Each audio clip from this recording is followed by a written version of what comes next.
Hello everyone, welcome back to Ifechi Family, still on marriage series, but today I just want us to have a short story time. But before the story time, you will notice from all the series I've been doing that I've only been talking about husband and wife. I've not brought the children into it yet, because marriage is for husband and wife, and then the children is an add-on. You know, if your God blesses you with children, that becomes an additional blessing. That's why I purposely did not talk about children when I was doing all this series, because husband and wife have to get it right first, and then be prepared for their and plan and be prepared for their children. Although most of the time there's no time for planning, the children just the children just come along, you know, when as soon as you get married or and so on. So, but that's understandable. Today, this story time will lead us into raising up children from the time they are babies to toddlers to teenagers to adult age. So that will be the next video I'll be uploading. We'll just start talking about raising up children, either in diaspora or in other parts of the world. But because I live in diaspora, sometimes I'm going to be using examples of how it was here in diaspora. Obviously, you can relate from wherever you are raising up your children. It doesn't matter where you are in the world, raising up your children. Raising up children is raising up children, and there's we just have to do what we can for the environment that we find ourselves. This story time is going to be a short one. It's about a couple who are Nigerians. They came into the United Kingdom towards the later part of the 80s, and her husband came initially first because he got a British Council scholarship to do his master's. And 6 months after, his wife and their first son joined. Although at that time, the British Council discouraged him from bringing his family, because the little money he was being paid at the time was just a stipend that he was given as a student. I think it was about £350 that they were paying the husband of this young lady. So she came after 6 months, because the husband told the British Council people that there's no way he will be here for the 1-year master's degree without his family. Instead, he would leave everything and go back home.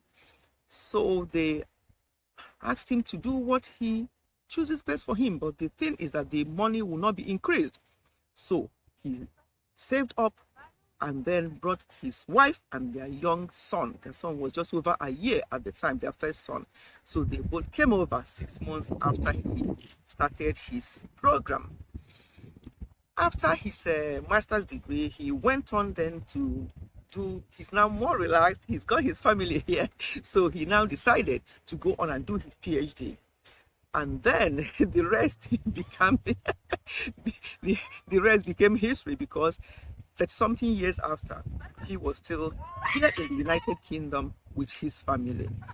So going back to this story time, the wife joined him with their first son, and they were just managing the little money he was given that was supposed to be for one person and now being used for 3 people. And you know what it means for a child. You cannot tell the child you're not hungry. You have to make sure that the child is comfortable and that he has whatever that he needs, that is needed for a child to grow up and to be good. And then before you even know it, their second son was their second son arrived. And shortly after their second son arrived, the third son arrived 14 months after the second son. So at a point, they actually have 3 sons under 4 years, because their first son only turned 4 shortly after the third son was born. So it was not easy at all, as you can imagine, still with the same money. Although at the time their third son arrived, she has been able to do, because she was a nurse and midwife from Nigeria, she has been able to do what they call adaptation here in the UK and got adapted to the way of nursing in the UK and started working, doing a little part-time job while bringing up the children. So there was small income coming from that side as well. So that's how they were managing themselves and raising these children as much as they could. There was no maid, they did not have any helper, nobody, just two of them. But they worked together nicely. There was none of this, oh, you're the mom, do that. There was the dad, you're the dad, do that. They just worked together to raise their children up. They did what they felt was their best at the time in raising them up. There were so many challenges, of course. And one of them being that their children were the only black people in their classes when they take their school group photos. In those days, you see one black child sitting or standing, that's their child, because there were no much black people in Scotland at the time, and Edinburgh to be precise. For the 11 years they lived there were very scanty black people. So each time you meet any black person on the street, it was like a big deal because there were not more black or foreigners at the time. Most of the foreigners you see at that time were students. Anyway, going back to raising the children up. So when they went to school, for what the couple saw at the time, their children fitted in nicely. Although later on they said to them that actually, when they've grown up, they said that yeah, it wasn't that easy at the time, being the only black person and all the rest of it. But anyway, they managed and they did their best, and they all did well in their schools as well.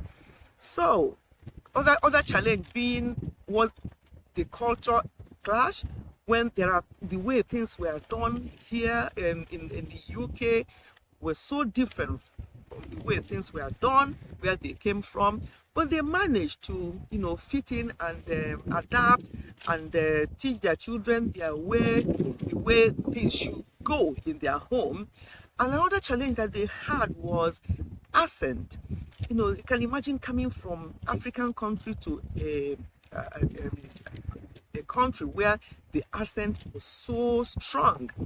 It was not just the English accent, it was Scottish accent. And when you really go into the deep Scottish accent, it was very difficult to understand what they were saying and the culture and everything. But as time went on, they managed to fit into all that. And the more challenge was actually for his wife, who was a nurse and had to go to the hospital to work.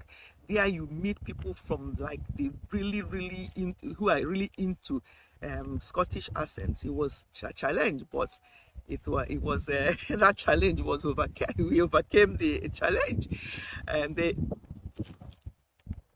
was a challenge, but those challenges were dealt with, and they were able to manage until they left Scotland 11 years after, and then came to England, where they continued to raise their children. And that 1 year of master's degree now turned to 37 years of 35 years or 37 years of being in the United Kingdom. Yeah, over 30 something years anyway of being in the UK. So that's the thing, when you plan, sometimes the plan does not always remain as planned. So what the story time really is about raising up the children. There was this confusion of the children. They are taught that adults, you don't call them by their first name, you say auntie this or uncle that.